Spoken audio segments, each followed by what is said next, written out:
बागमारा के कतरास स्थित डीएवी +2 उच्च विद्यालय के शिक्षकों और कर्मचारियों के बकाया वेतन का मुद्दा अब तूल पकड़ रहा है। यह मुद्दा अब धीरे धीरे जन आंदोलन का रूप लेता दिख रहा है। आज इस मुद्दे पर स्थानीय समाज सेवी सह पूर्व व्याडा अध्यक्ष विजय झा ने एक प्रेस वार्ता कर माध्यम से कड़ी आपत्ति जताते हुए कहा कि आज यह स्थिति बन गई है कि शिक्षकों और उनके कर्मियों की आर्थिक स्थिति खराब हो चुकी है।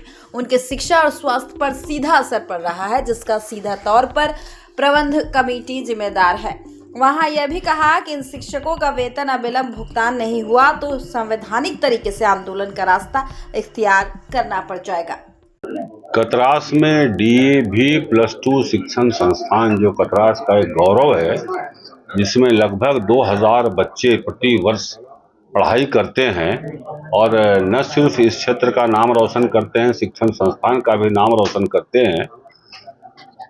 उस शिक्षण संस्थान में उस शिक्षण संस्थान के कुछ शिक्षकों के द्वारा मुझे जानकारी दी गई है कि पिछले 4 माह से उन्हें वेतन का भुगतान नहीं हुआ है, जिसके कारण उनके खुद के दवाई के उपयोग जो करते हैं वो बंद हो गया, भोजन में व्यवधान हो गया है, बच्चों के पढ़ाई में व्यवधान हो गया है और उनके दैनिक गतिविधि में रुकावट आ गई है वेतन के अभाव में। ये बहुत दुर्भाग्यपूर्ण बात है, क्योंकि उस विद्यालय का, जहाँ तक मेरी जानकारी है, औसत 8 लाख रुपया राजस्व कलेक्शन है।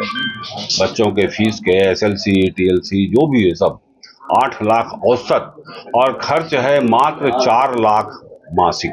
सभी शिक्षकों के वेतन या अन्य खर्चों में 4 लाख रुपया खर्च है, 8 लाख रुपया राजस्व की उगाही है, और इसके बावजूद यदि भुगतान नहीं हो रहा है तो बहुत बड़ा कुछ न कुछ उसमें ऐसा षड्यंत्र है।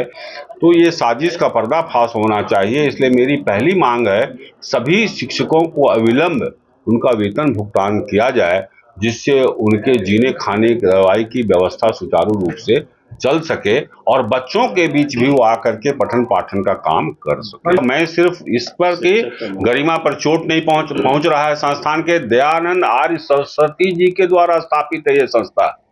दयानंद महान समाज सुधारक, जिनका देश में एक आज भी बड़ा नाम सम्मान से लिया जाता है। अभी उनका 75वां वर्षगांठ हुआ था, वहां मैं गया था। दिल्ली में 3 दिवसीय कार्यक्रम था, मैं वहां शामिल होने गया था। आज भी लाखों लोग उनके फॉलोअर हैं दयानंद आर्य सरस्वती जी के, और उन्हीं के द्वारा स्थापित है। पूरे देश भर में सैकड़ों की संख्या में है। यह उस संस्था को अपमानित करने का, बदनाम करने का प्रयास है। हमको यह भी देखना होगा। निश्चित रूप से करना चाहिए, उपायुक्त जी को भी करना चाहिए, डिस्ट्रिक्ट एजुकेशन अफसर को करना चाहिए, हर जागरूक नागरिक को भी करना चाहिए, क्योंकि यह कतरास की संपदा है, कतरास की पहचान है, कतरास की गौरव है। एक नागरिक के नाते हमको और एक नागरिक के नाते आपको भी हस्तक्षेप करने का अधिकार है। इतनी बड़ी संस्था, जो 56 साल पुरानी संस्था है, कोई बर्बाद कर देगा और हम लोग देखते रह जाएंगे, इसलिए कि हम उसके अधिकार में नहीं है, हम कमेटी में नहीं है, इसलिए हम चुप रहेंगे।